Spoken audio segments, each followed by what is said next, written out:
Today, we are going to look at some patriotic Kenyans who were nicknamed Seven Bearded Sisters. I don't usually go to Google for my research.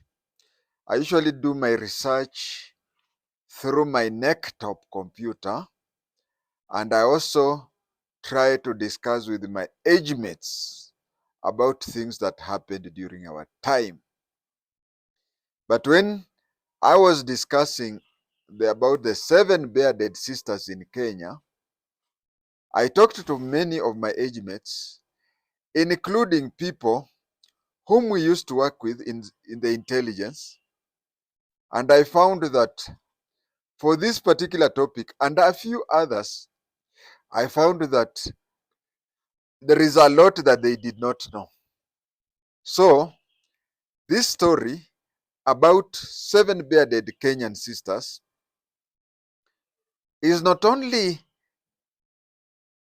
news or history to the millenniums and the Gen Z and other younger people, but it is also a learning lesson to my age mates.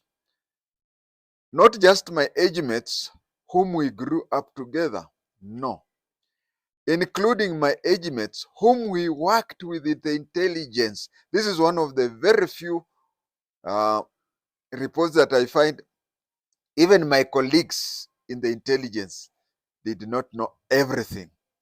And when I say everything, I mean there is a point or two that is very, very important, and you find that he or she does not know about it. Now, they used to be called seven bearded sisters. Why was the name used?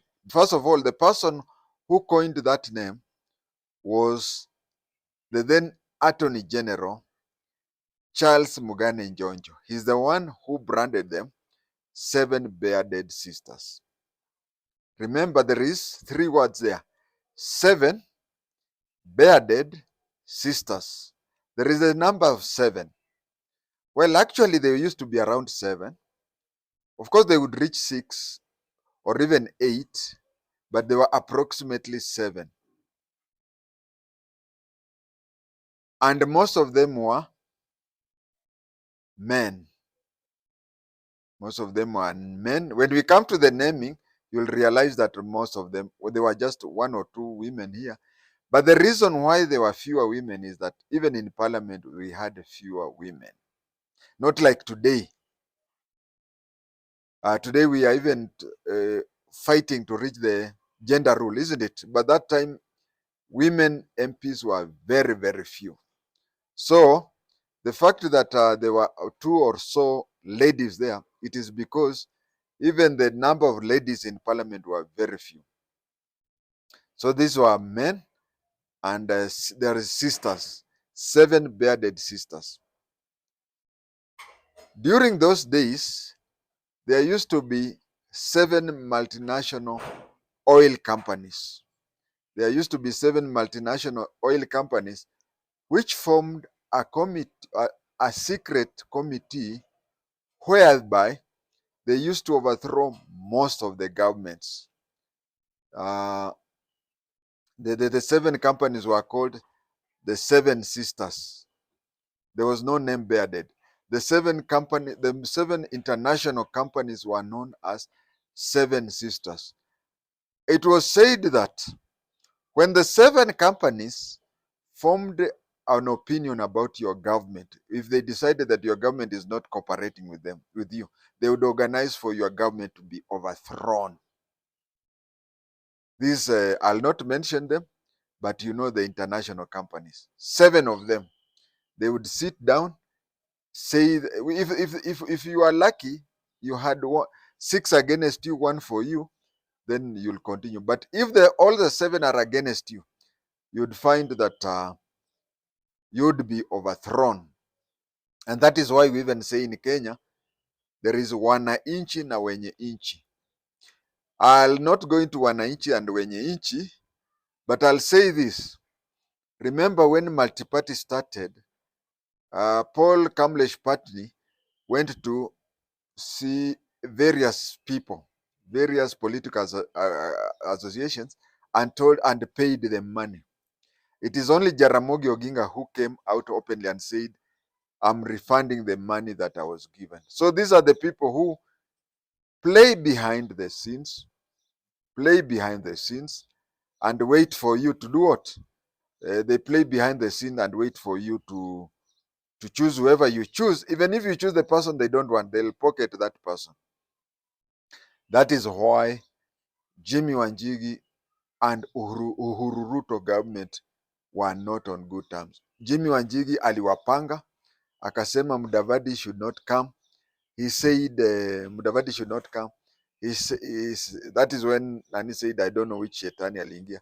Then he said he did not want Kalonzo Musyoka and he did not give reason. So Uhuru and Ruto went to a gazebo and they were to tell Kalonzo Musyoka that you will not be in our group. So these are the people, these are the bearded sisters, if we have those people who plan things behind. So whoever you choose, they don't care. They'll take up the person.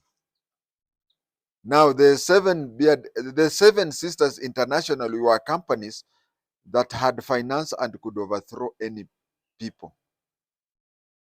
They could overthrow any government. So when Kenyans had 7 people who could overthrow the government, they were equated to the 7 sisters. And why did Charles Jonjo call them bearded? He called them bearded for a simple reason, and here is where my age mates and colleagues did not get it right. They used to think that calling them sisters was to say that they are men who are no. Let me not even mention that. They were called 7 sisters because they could overthrow the government the way the 7 multinational oil companies overthrew various governments in the world. And they were called bearded because that time being bearded was associated with Marxism. So bearded here, 7 sisters, get me, 7 sisters are a commemoration, kizungu ngumu, of 7 different oil companies that can overthrow a government. So in Kenya, 7 people, they could overthrow the government. So the 7 oil companies were called 7 sisters. And so in Kenya, we even had 7 sisters.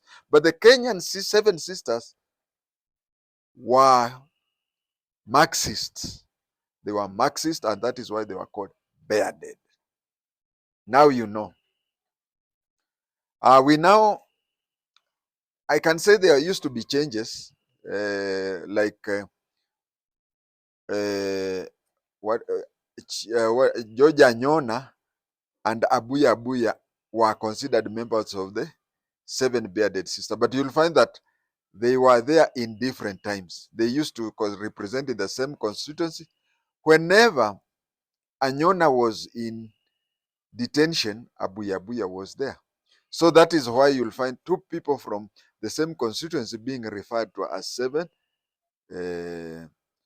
bearded sisters. I can just mention in passing, just like we had Kenya African National Union. But then in KANU, we had Kinaliki and even some Asians there. But it was Kenya African. So when it starts, it is for Africans. But later they allow Kina Wazungu na Waindi. So the people who are mostly it is agreed to be the people were Onyango Midika, Mwashengu wa Mwachofu, James Orengo, Lawrence Sifuna, Chibule Watsuma, and Koigi wa Wamwere. Those are the taproot. Those are the people we could consider taproot. But because of sometimes some were detained and others escaped and whatever, others are permanent members. Then we had the temporary members, if for the lack of a better word. Now, who are these who can be considered temporary? We have George Anyona, we had Chelagat Mutai, we had Wasiken Dombi. Yeah, we had Wasiken Dombi. So the 7 sisters, as I said, were great oil companies that could overthrow any government. And in 1981, there was a book which was written about that. And these people are called Bearded Sister because they were left wing, and the government was leaning towards the west, but these people were left wing, and the only external overt support that they used to get it from SONU. SONU, Students Organization of Nairobi University. During my time, we only had one university. Wachana na nyinyi ambapo every county is going to have a university. They are the first people to openly oppose the government. Abuya in Kisii is somebody who was born when the garden is overgrown. For example, when you harvest thing before you plant another harvest, there are those things that overgrow, isn't it? Now, when somebody is born around that time, it's called Abuya. Mostly, it is a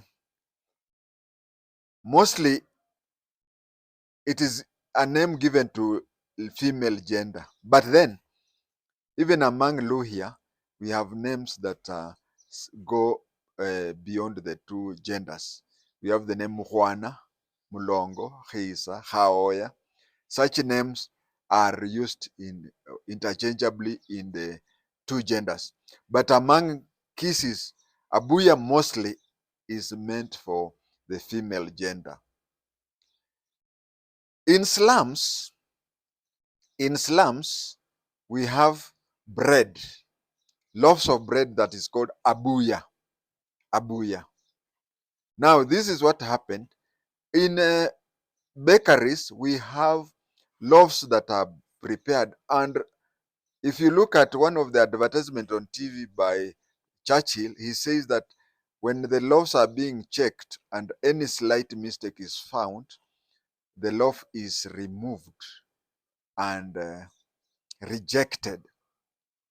Now, when these loaves are rejected, some of the employees smuggle them out because the loaves are supposed to are meant for animal feed or something, but some employees smuggle it and sell them in slums. So when you go to Korogocho, Fratanyayo, and other slums, you ask for abuya. You ask for abuya loaf, you'll find that you'll be given such loaves, throwaway loaves. Those people who stay near slums, kindly be buying your loaves. If you buy your loaves, you'll find that if you buy your loaves, you'll be guaranteed of not buying abuya bread. Then Onyango. Onyango is anybody who was born, that is a Luo name of somebody who was born either at noon or even before noon. Onyango. Orengo are charms which are usually on a cow's tail. Sifuna is somebody who was born in a breech position. Somebody who was born in a breech position. Now, as we finish off, I want us to look at the 7 founder members of the Bearded Sisters. Koigi wa Wamwere. Koigi wa Wamwere was detained for a total of 13 years. He was detained for a total of 13 years by both Jomo Kenyatta and Daniel Toroitich Arap Moi. Before he was detained for the second time, Koigi wa Wamwere, in both occasions he was the MP for Nakuru North, which today is called Subukia. Before he was detained for the second time, he was born from a squatter family. So there are times when, Moi used to have intelligence in everybody, everywhere, every time. Now he knew this fellow had no land.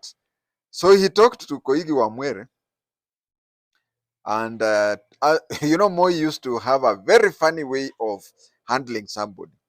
You lead their delegation, you tell him whatever you want to tell him and whatever. Then he calls you, the MP now, Koigi wa Wamwere. He called Koigi wa Wamwere aside. After the delegation, you see, you now disperse. Nyinyi kina JI-TENGE, you go to line up for food and soda and whatever. But these people are taken to a different place. Then the then district commissioner was instructed by President Moi to go and get Koigi wa Wamwere a good size of lands in Nakuru, a sizable land in Nakuru. And then Koigi was told, hapana shambulia serikali sana. Said, okay. Then Koigi did not know that the land was connected to his talking. So when he went to parliament and continued talking, on the day he was to see the district commissioner for to be given that land, he was told that the land is no longer there. He said, why? Has it been grabbed by another grab or anything? He said, no. He who gave you the land took it away after what you talked in parliament. So he was the MP for Nakuru North, which today is Subukia. He was re-elected again in 2002. He spent a lot of time in Norway in exile, and he was re-elected in 2002 and lost the seat in 2007. If you ask me, I don't stay in Nakuru North or Subukia, and I've not interviewed the people from Subukia and whatever, but I think 2002 to 2007, people may have started wondering if this is the fire burnt Koigi that they knew. One thing I can say is that when Koigi left detention, he grew up a Rasta. He grew up a Rasta, which he swore never to shave it until Moi leaves the presidency. And true to the fact, immediately elections were held and Kibaki was declared the president, Koigi wa Wamwere went and shaved his rasta, and he has never had it again. When we go to the second person, Onyango Midika. Onyango Midika was the MP for Nyando. Nyando is now called Muhoroni, but I want to say something slightly different about Nyando. There is a time when the Electoral Commission, by then it was not ECK or IEBC. The president would just appoint an ad hoc commission to make constituency review. And for the one and the only time in Kenya's history, Nyando constituency disappeared. It was felt that half of it goes to the east and half of it goes to the west. But then, with the new changes and whatever going on, it has been reintroduced, but nowadays it is called Muhoroni constituency. He was elected in 1979. He was a trade unionist. He was a trade unionist and was elected in 1979. I can tell you that Moi behaved like Indians. Wengine wanasema unaongeaga negative ethnicity. Yes. if I were to choose one or two tribes and talk about them, I'll talk about a negative ethnicity of all tribes. But Luos have no negative ethnicity. The only problem with the Luo, ukiguza yule jamaa. But anyway, if there is a tribe that I admire is Luo, and they agree with you in everything and whatever, so long as you are sincere and you are straight to the point. But if you are seen to kuguza huyo jamaa, but if you are seen to be on good terms with him, that is why Ruto recently, when he went to Kodele, he could not believe it. He said atawashtaki kwa Mungu. That is a story of another story. So Moi was like Indians. Indians, when you work for them and you work cleanly, he's not happy. Mwindi wants you to be on 5 days after salary. Oh, saidia 200 shillings. Oh, nowadays saidia 2,000. But if you can live within your means, the Indian will not like it. And if you work for an Indian for 15 to 20 years, and then you tell him that I've worked for you enough, I want my service, and my dues so that I go and settle at home. Be careful. Suddenly, things will be placed in a strategic place for you to steal, so that you are taken to a trade unionist, and then the trade unionists are told he was caught red-handed stealing.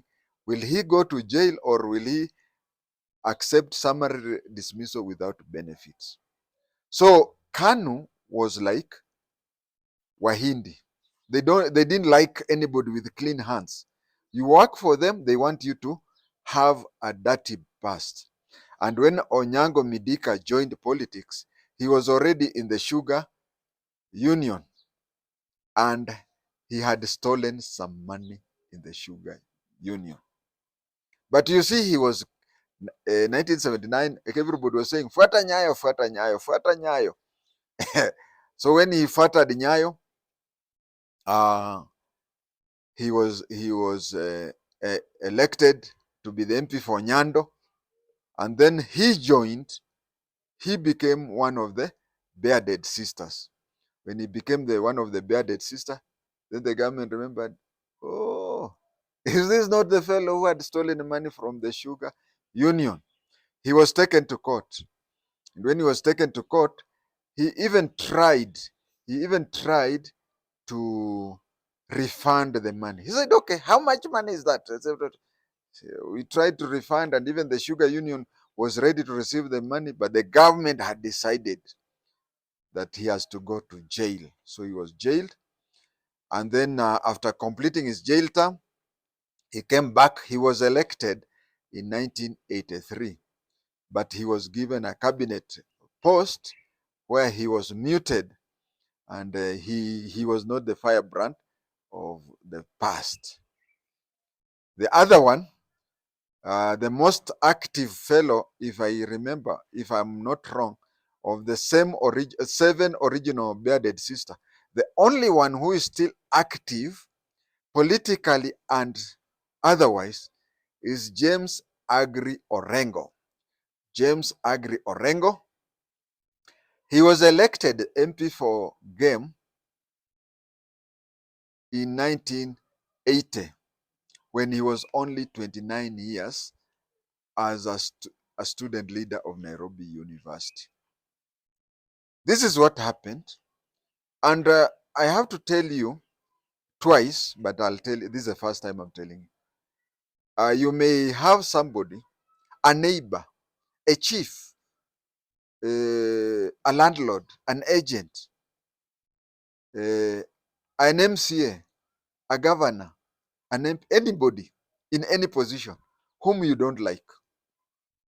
Then that person is either voted out, retires, or dies. You will find that the one who's coming is worse than the one you hated. Now, the government did not like Archbishop Stephen Ondiek of the Legio Maria Church. So they made a plan for him to be jailed for election offenses. that he rigged the 19 he committed an election offense in 1979. So in 1980 he was found of an election offense, and he was barred from contesting an election position for 5 years. Now, since he was found since he was found guilty in 1980, it means that up to 1985 he would not contest any election. And remember, there was an election in 1983. So it means that the next election he was to contest was 1988. 1988. That is why we even today have a constitutional thing that says that even if you are found with an election offense, at the end of that parliament, then your sentence ends. So he had a brother-in-law. Legio Maria is a Catholic-like church, and Legio Maria, you see, Catholic bishops, padres, and cardinals, and so on, and even Pope, they don't marry. But in Legio Maria, it is the only Christian church that I know that you are allowed polygamy. So Archbishop Ondiek, being a Legio Maria Archbishop, had several wives, one of whom was the sister to James Agri Orengo. So he took his brother-in-law, who was in the university, 29 years old, and and campaigned for him to be the MP for his home area. So when he campaigned for him in his home area, James Orengo became an MP. Then he was a founder member of the Seven Bearded Sisters. It so happened, I can tell you that I can still repeat the story ya Waindi. The government did not like anybody who was okay. So what the government knew is that MPs used to cheat on mileage. MPs used to cheat on mileage. You could find the MP for Kamukunji claiming mileage going to thousands of kilometers. Nowadays, the law has been changed, whereby the MP for Dagoretti South cannot claim the same mileage as the MP for Lugari.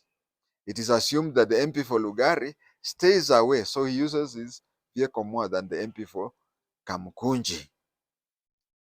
But those days, every MP would go line up, claim that he or she has been going all the way to Mongolia and back, and they would be paid. But the government knew that that was the trick. So you differed with the government. The government, what did the government do? It went and charged you for false mileage. So he was charged with false mileage, and before and when he went to court, he was granted bail, and he ran away to Tanzania. That was 1983. He was being accused of associating with the wrong people. Now, I want to tell you what wrong means in this instance. Other instances, wrong may mean anything, but in this instance, Orengo was charged with associating with the wrong people. Can you replace the word wrong with Jaramogi? Yeah, that is James Orengo. The other day he was the senator for Siaya, and today he's the governor for Siaya. Now, if he goes for 2 terms, it means that he will stop being the MP for he'll get out of politics 2032. 2032, it will mean that he had spent over 50 years in active politics. Then we come to Abuya Abuya. Abuya Abuya was the chief campaigner for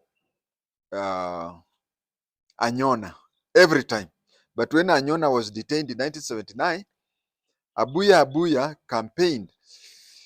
And the campaign he used, he had placards which had a picture of him greeting Anyona.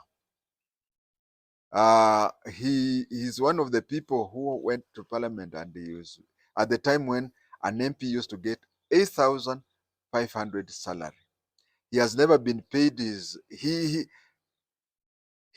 has gone around wanting to be paid his pension, but the law says that you have to complete 10 years, and from 1979 to 88, that is not that is 9 years. Abuya, when Anyona was released from detention, when he went back to campaign for his seat, that is when you find that Abuya was not ready to surrender the seat. He was not ready to surrender the seat. Uh, that is politics. There are so many cases I can say, but that is one of them. Then we come to Lawrence Sifuna. Lawrence Sifuna was the MP for Bungoma North. Bungoma North was subdivided into various Sirisia and Kandui and so on. He is the MP. He is the MP who replaced Dr. Fred Simiyu Masinde.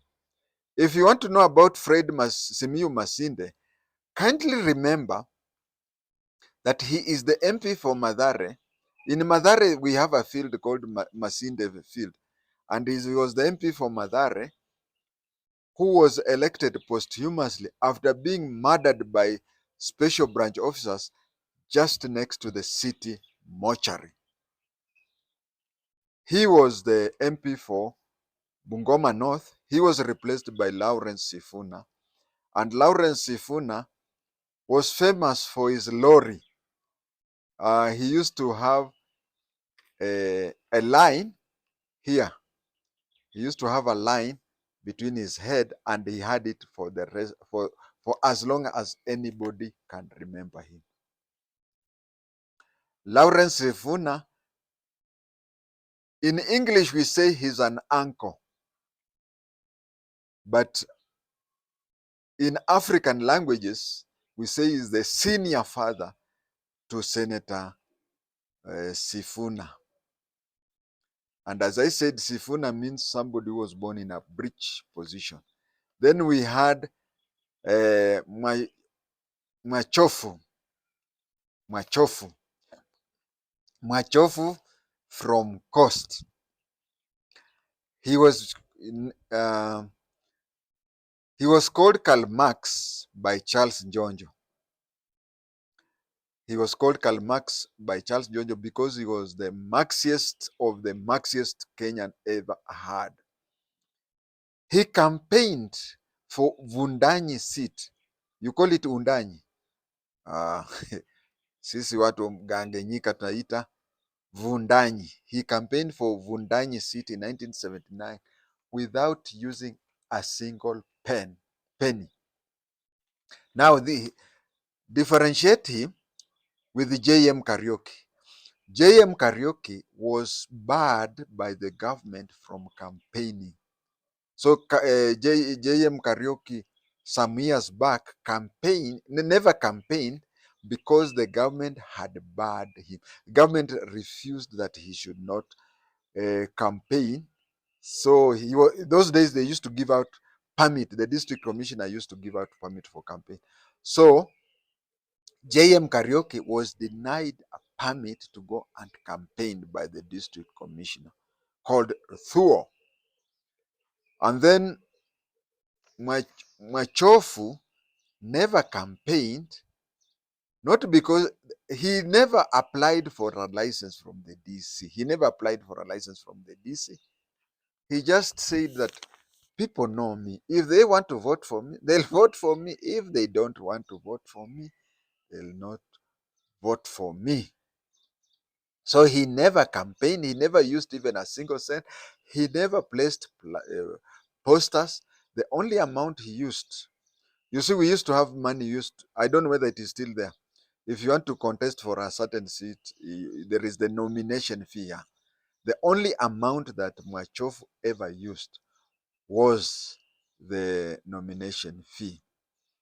I have completed my. Sorry for talking too much, and I'm not used to talking too much. There is mate inakauka kwa shingo, but I am sure I have passed my 35 minutes well, and many Kenyans have gained from my knowledge. Thank you.